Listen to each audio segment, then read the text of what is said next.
akan melanjutkan untuk di tahapan ini, gitu ya, untuk materi kedua dan ketiga. Jadi ini RPS-nya untuk pertemuan manajemen farmasi itu ada 16 kali pertemuan.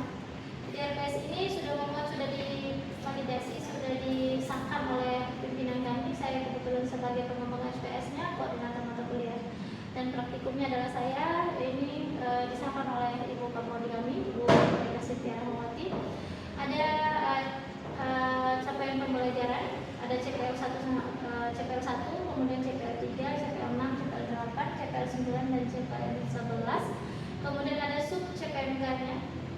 Ada sub CPMK-nya, sub CPMK 1, 2, 3, 4, 5, 6. Kemudian sampai 8. Lalu ada deskripsi mata kuliah.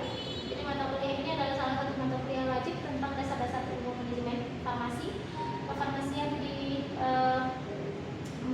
yang membahas mengenai pengelolaan pengembangan farmasi serta membuat laporan perusahaan di bidang farmasi, kemudian sehingga mahasiswa mampu memahami konsep dasar manajemen secara keseluruhan. Kemudian ada bahan kajiannya, ada dasar-dasar manajemen dan manajemen perapotikan. Lalu di sini ada pustaka utama yang saya gunakan, yaitu kemudian dan ada pustaka pendukung, kemudian dosen pengampu saya sendiri dan mata kuliah manajemen farmasi. Lalu di sini ada sub CPMK untuk pembelajarannya sampai 16 kali pertemuan. Jadi 7 kali pertemuan adalah kuliah sebelum UTS, 7 kali pertemuannya adalah kuliah setelah UTS. Ya. Ini mengenai pengelolaan perbekalan farmasi. Nah, untuk yang pertama ini manajemen pada umumnya. Ya, manajemen pada umumnya adalah seni untuk mengelola perbekalan farmasi atau sediaan farmasi untuk menjamin kualitas, kemudian mutu sediaan, gitu ya. Jadi manajemen pengelolaan ini banyak tahapannya, gitu ya. Seperti yang sudah kita bahas sebelumnya. Jadi ada beberapa rangkaian di dalamnya. Mulai dengan perencanaan, kemudian ada pengadaan, kemudian ada distribusi, kemudian ada penyimpanan, lalu ada pencatatan dan pelaporan, dan sebenarnya yang terakhir itu ada penggunaan. Sebenarnya kalau di dalam secara teori umum itu hanya ada 4, ya. Tapi di khususnya itu dipilah lagi, ditambah dengan adanya pencatatan dan pelaporan. Kita bahas sekarang itu mengenai penyimpanan, khusus pada pengelolaan kesediaan farmasi di tahap penyimpanan. Tapi sebelum itu ada beberapa teori ilmuwan sebelumnya, gitu ya, yang menyatakan bahwa seperti apa sih pengelolaan obat itu. Kalau menurut Pujaningsih dimulakan pada tahap perencanaan pengadaan, kemudian penyimpanan, ada distribusi dan penggunaan perbekalan farmasi, gitu ya, dan penggunaannya. Kemudian pada dasarnya manajemen obat di rumah sakit itu atau di sarana kesehatan itu ada beberapa tahapan yang digunakan ini, atau seluruh kegiatan pengelolaan itu dilakukan kegiatan tersebut agar berjalan dengan baik dan saling mengisi, itu dapat mencapai tujuan untuk pengelolaan obat secara efektif dan efisien. Jadi selain dari 4 hal itu, ada manajemen support namanya di dalamnya. Ada mungkin yang bisa sebutkan apa manajemen support itu? Yang pertama apa? Finansial atau pendanaan. Yang kedua, sumber daya manusia.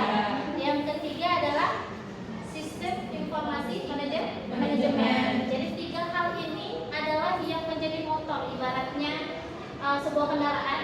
3 hal ini adalah bahan bakarnya, ya. Jadi 4 rangkaian atau 5 rangkaian tadi itu adalah muatan di dalamnya, gitu ya, yang akan dibawa, gitu ya. Jadi penggeraknya adalah 3 tadi. Oke, selanjutnya manajemen obat. Jadi pasti akan muncul nih beberapa pertanyaan. Kenapa sih harus dilakukan manage atau pengaturan, gitu ya, terhadap obat? Jadi yang pertama itu obat merupakan isu kritis yang dapat dikembangkan dalam rangka menghemat anggaran, kemudian meningkatkan akses terhadap obat itu sendiri. Kemudian yang kedua, obat menyelamatkan jiwa dan meningkatkan kesehatan kepada masyarakat. Jadi perlu dikelola, perlu diatur, perlu di-manage gitu ya, supaya ketika disampai di masyarakat kualitas obat itu terjamin. Lalu yang ketiga, obat merupakan bagian mata rantai antara pasien dan pelayanan kesehatan. Jadi pelayanan kesehatan kita nih, setelah kesehatan gitu ya. Nanti obat itu tidak akan bisa sampai ke pasien tanpa melalui kita. Kenapa? Resepnya harus kita baca, obatnya harus tahu aturan minumnya, obatnya diminumnya kapan, jadi berapa kali waktunya, dosisnya berapa, itu harus melalui tenaga kesehatan, maksudnya farmasi gitu ya. Kemudian yang keempat, obat ini berbeda dengan produk konsumen yang lain, beda dengan produk retail yang lain gitu ya. Jadi obat kita ini adalah sebagai pengelola atau yang melakukan usaha gitu ya. Salah satu tenaga kesehatan yang melakukan usaha yaitu pelayanan kefarmasian, yaitu dan juga kita melakukan penjualan gitu ya, akan melakukan pemasaran pembekalan farmasi. Jadi obat ini berbeda dengan konsumen produk lain. Obat atau baju misalnya gitu ya, disimpan di lemari, cukup ditaruh ditempatnya di lemari gitu ya. Beda dengan sediaan farmasi. Kalau narkotik disimpannya di mana? Di lemari. Lemarinya pun harus lemari khusus, lemari dengan dua kunci. Dua kunci itu bukan berarti kuncinya kiri kanan, tidak, kunci ganda. Dia punya pintu di depan, kemudian pintu lagi di dalam. Jadi ada dua kunci. Jadi kayak aksesnya itu double. Supaya apa? Ini double safety. Supaya ketika terjadi kesalahan atau misalnya tindakan kejahatan gitu ya, pencurian, jadi itu bisa ada pengamanan lanjutannya. Jadi sudah terbuka di pintu satu gitu ya, pintu yang kedua belum tentu dia bisa buka karena kuncinya udah ganda, beda dengan kunci yang utama. Itu maksudnya. Jadi belum lagi sediaan yang lain nih, kayak apa? Suhu, apalagi nih? Vaksin. Itu juga berbeda. Jadi sediaan itu perlu dilakukan penanganan khusus. Nah, obat itu beda dengan produk lainnya, gitu ya. Nah, ini siklus itu. Nah, di sini ada, di tengahnya ada namanya manajemen logistik atau manajemen support itu tadi. Jadi menurut Bu Janingsi ya, beliau menyampaikan bahwa untuk siklus manajemen itu pengelolaan itu ada perencanaan, ada pengadaan, ada penyimpanan, ada distribusi, dan ada penggunaan. Bu Janingsi ini adalah salah satu ilmuwan atau dosen gitu ya, peneliti di UGM. Beliau menyampaikan bahwa ada harus khusus nih penyimpanan, harus dibahas dalam khusus. Jadi itu dia tidak include di bagian distribusi. Jadi dia harus terpisah. Ada beberapa rangkaian dalam penyimpanan itu. Nanti ini kita bahas dari sini, yaitu tentang penyimpanan. Penyimpanan itu untuk mencegah terjadinya dari hal-hal yang tidak diinginkan guna merusak mutu maupun kestabilan dari sediaan. Baik itu sediaan yang mahal maupun yang murah sekalipun. Gitu ya. Ini selalu Ibu sampaikan bahwa tindak tanduk kita tenaga kesehatan itu tidak lepas dari namanya sangkutan hukum. Ternyata salah dalam penyimpanan itu kita menyalahi aturan dan kita dapat sanksi hukum. Jadi ini jelas tertuang dalam Undang-Undang nomor 1197 garing Menkes garing SK garing 12 Romawi tahun 2004 itu tentang pelayanan kefarmasian di rumah sakit tentang kegiatan penyimpanan. Merupakan persyaratan yang ditetapkan dan dibedakan menurut hal-hal berikut. Yang pertama itu dibedakan menurut bentuk sediaan dan jenisnya. Jadi obat, ada berapa sih jenis sediaan obat? Ada berapa tadi? Ada sediaan tablet, ada sediaan apa lagi? Cair. Kalau secara garis besarnya itu dibedakan sediaan oral, topikal, apalagi injeksi atau subkutan. Ada namanya apa lagi? Sublingual, apa lagi? Bungkal.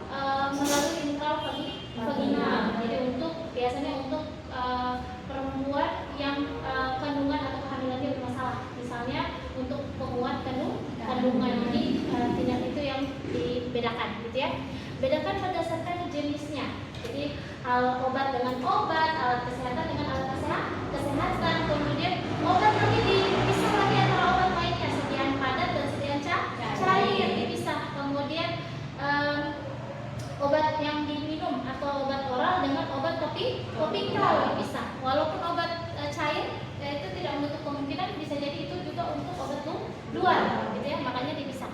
Kemudian dibedakan menurut suhu dan kestabilannya. Apa saja sih yang harus kita bedakan menurut suhu dan kestabilannya? Apa tadi? Termasuk insulin. Insulin ini adalah BMP ya, bahan medis habis pakai, ya. Jadi dia harus disimpan dengan suhu tertentu karena isinya itu atau sediaannya itu mudah rusak ketika tidak stabil atau suhunya terlalu tinggi, ya. Kemudian mudah tidaknya meledak atau terbakar. Jadi bahan ternyata farmasi itu ada yang mudah sekali terbakar sediaan farmasi itu. Jadi maka harus kita hindari dari sumber kebakaran tersebut. Jadi biasanya di ruangan itu akan disertakan dengan apa, gitu ya, alat pemadam sederhana. Ya, ada pemadam kebakaran sederhana supaya untuk mencegah ketika terjadi indikasi, gitu ya, indikasi untuk terjadinya kebakaran, maka akan cepat kita lakukan tindak pencegahan supaya tidak terjadi hal yang meluas, gitu ya. Kemudian yang keempat, tahan tidaknya terhadap cahaya. Mungkin teman-teman ingat sediaan botol sirup ada yang warna bening, ada yang warna coklat, gitu. Itu peruntukannya untuk sediaan-sediaan yang tidak mudah atau yang tidak mudah rusak terhadap paparan sinar matahari. Kemudian yang kelima adalah disertai dengan informasi yang selalu menjamin ketersediaan dari perbekalan. Itu biasanya namanya apa? Kartu stok. Isi kartu stok untuk berapa jenis sediaan? Satu kartu stok itu hanya untuk satu jenis sediaan, baik itu obat, alat kesehatan, BMAP, gitu ya, reagensia itu hanya untuk satu jenis. Jadi kalau misalnya ada sediaan tablet, misalnya paracetamol 500 dengan paracetamol 250, itu berapa sediaan? 2. Kartu stoknya boleh disampul atau tidak? Tidak, karena syarat utama kartu stok hanya untuk satu jenis, gitu ya. Nah, ini kondisi penyimpanan yang dianjurkan sebagai berikut. Ini suhu-suhu, gitu ya. Suhu dingin berapa? 2 sampai 8. Ya, 2 sampai 8 derajat Celcius. Suhu sejuk itu antara 8 sampai 15 derajat Celcius. Tempat tubuh ini bisa berupa ruang seperti ruangan ini, bisa berupa lemari pendingin atau chiller. Pernah lihat beli es krim? Ya, itu suhu dingin juga. Nah, kalau dalam ruang itu biasanya untuk pengelolaan yang besar, yang banyak, gitu ya. Pernah mungkin lihat di film mungkin yang masuk di dalamnya tiba-tiba orang beku, gitu ya. Itu memang ruangan khusus untuk membekukan sediaan, kayak misalnya pengelolaan ikan, gitu ya. Dia butuhnya ruangan yang besar karena ikan itu banyak dan besar, gitu ya. Daging biasanya itu berupa ruangan yang disediakan yang harus memenuhi standar. Nah, bentuknya adalah kamar disebutnya dengan temperatur berapa? Beku? Minus 20 derajat sampai minus 10 derajat. Kemudian suhu kamar itu biasanya kisaran antara 15 sampai 30 derajat. Lalu adalah suhu hangat, itu biasanya di atas 30 sampai 40 derajat Celcius. Kelewat hangat atau kelewat panas itu di atas 40 derajat Celcius. Jadi teman-teman, sama nggak suhu ruangan dengan suhu tubuh? Tidak sama. Alat untuk menjadi parameternya juga berbeda. Benar namanya termometer, tapi beda. Termometer suhu tubuh, ada termometer ruangan, ada namanya termometer in sama outdoor. Jadi biasanya ditempelkan di dinding, ada namanya termometer suhu ruangan. Jadi untuk mengukur suhu ruangan itu. Bagaimana kalau misalnya tiba-tiba panas? Maka akan digunakan dengan pengendali suhu, bukan pengendali angin ya, bukan pengendali udara pernapasan, tapi pakai namanya air conditioner atau AC. Biasanya dikondisikan untuk menstabilkan suhu dalam ruangan.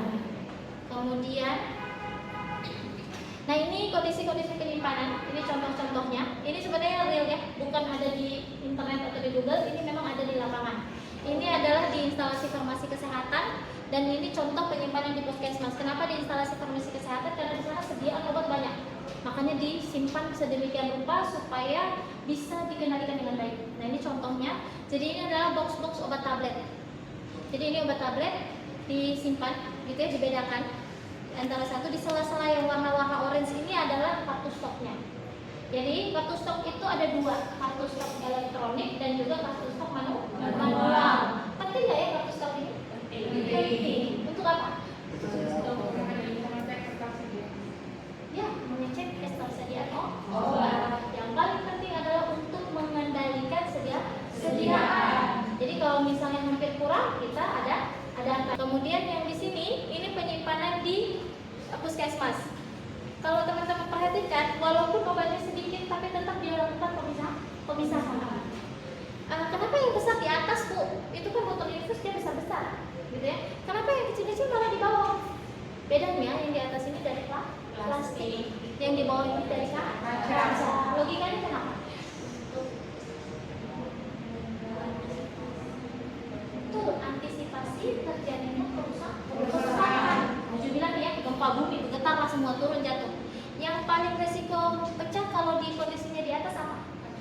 Yang dari kaca, karena kalau jauh dari lantai, gitu ya. Jadi risiko pecahnya itu sangat besar. Tapi kalau plastik jauh-jauh pun tidak apa-apa, karena kan dia botol plastik, gitu ya. Rusaknya juga, maksudnya risiko rusaknya sedikit. Gitu. Nah, ini namanya showcase biasanya untuk injeksi-injeksi, gitu ya. Kemudian ini yang salah sebenarnya. Ini contoh yang salah di puskesmas. Mohon maaf ya. Jadi ini kita capture kemarin pada saat teman-teman yang PKL. Ini kondisi penyimpanan benar atau salah? Salahnya gimana? Terdapat minuman, sementara isinya ada vaksin, ada supo, ada injeksi. Benar atau salah? Salah. Harusnya makanan minuman tidak boleh dicampurkan dalam sediaan farmasi. Harus dipisah. Kemudian jangan memajang atau melakukan pengawasan produk yang terkena sinar matahari langsung. Jadi ketika misalnya dihindarkan dari sinar matahari, jadi kita butuh ruangan khusus yang untuk ketika proses peracikan, penyediaan itu harus dihindari total terhadap sinar yang merusak sediaan. Contoh apa ini? Biasanya kalau di rumah sakit apa? Obat-obat kemoterapi. Biasanya ini namanya preparat sitostatik. Nanti dicatat, nanti insya Allah teman-teman PKPA misalnya ya. Amin. Jadi ketika PKPA ada ruang khusus nanti akan ditempatkan di rumah sakit, Anda akan melakukan, kita melakukan ya.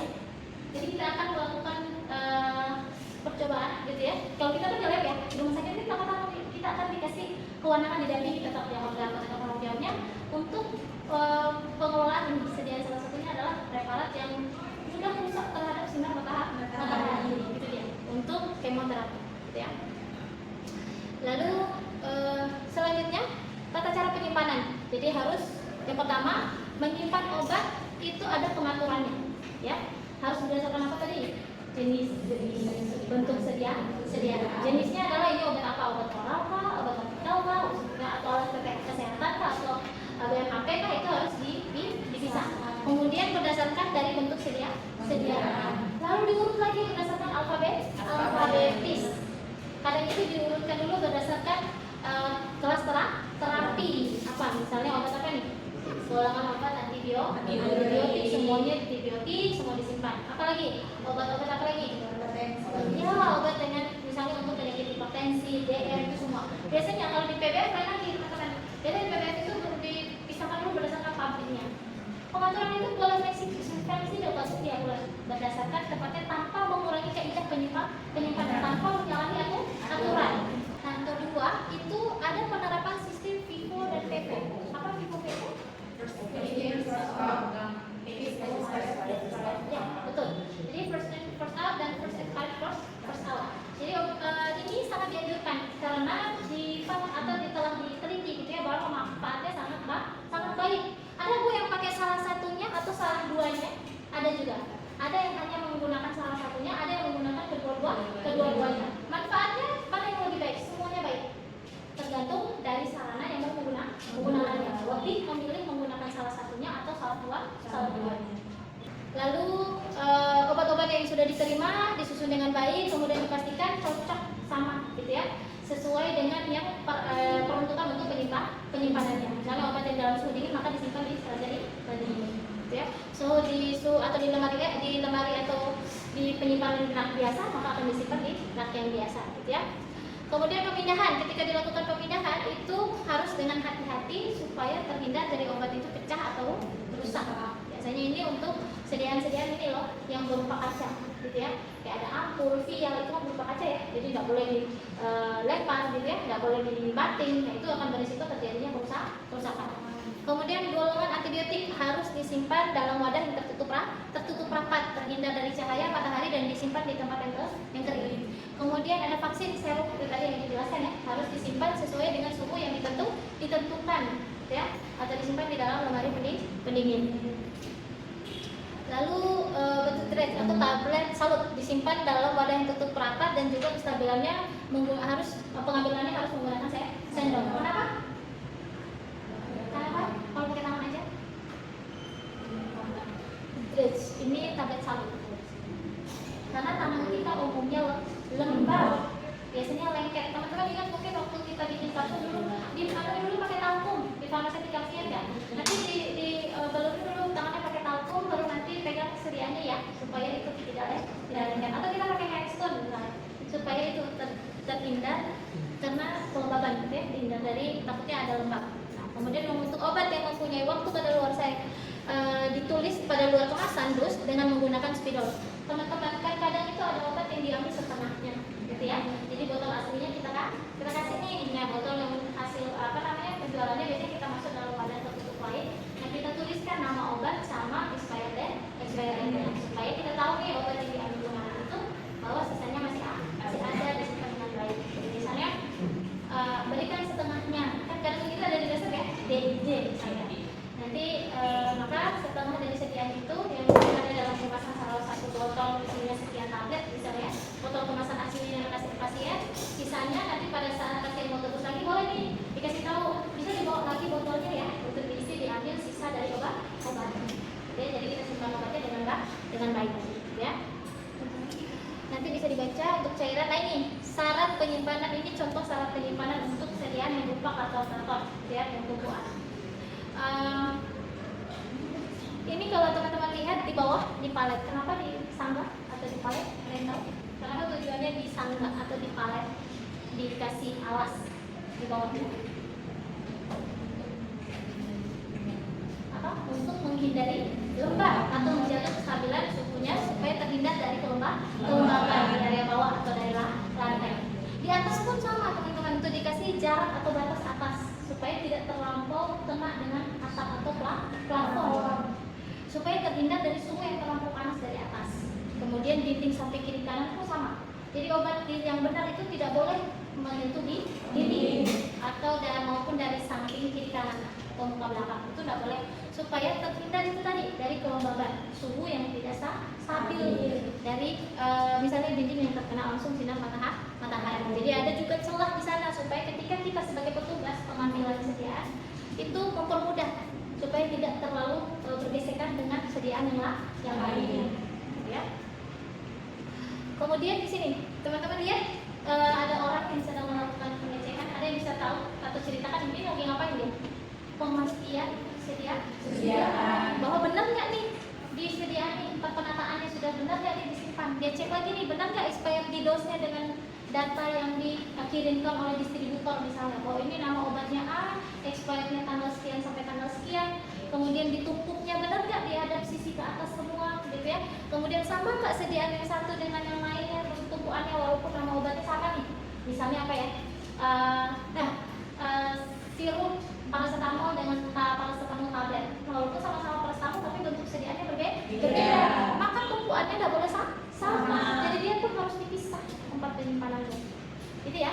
Jadi itu pemastian. Jadi ada identitas, tanggal pembuatan, nomor batch, tanggal kadaluarsa ditetapkan pada sisi yang mudah untuk dibaca. Jadi ceritanya dikasih lihat memang sisi pada saat penumpukan, jadi tidak langsung hanya ditumpuk begitu saja. Itu bedanya sediaan farmasi dengan sediaan atau produk lain. Jadi khusus penanganan khusus, gitu ya. Kemudian Kemudian ini juga sama, kalau ini seseorang yang melakukan pengecekan sediaan di penyimpanan. Benar nggak ini sesuai dengan satu stoknya? Jadi yang di dalam di tabel-tabel itu yang ditempelkan itu biasanya itu adalah satu stok dari status sediaan, gitu ya. Maka akan dicek kembali nih, apakah masih ada kesediaannya, adakah sisanya, gitu ya. Berapa nih yang harus disediakan berikutnya atau pengadaan selanjutnya? Adakah obat yang sudah expired? Nah, maka akan dicek melalui kartu stok tersebut. Nah, terakhir ini ketersediaan di dalam ruang penyimpanan itu harus disediakan apa?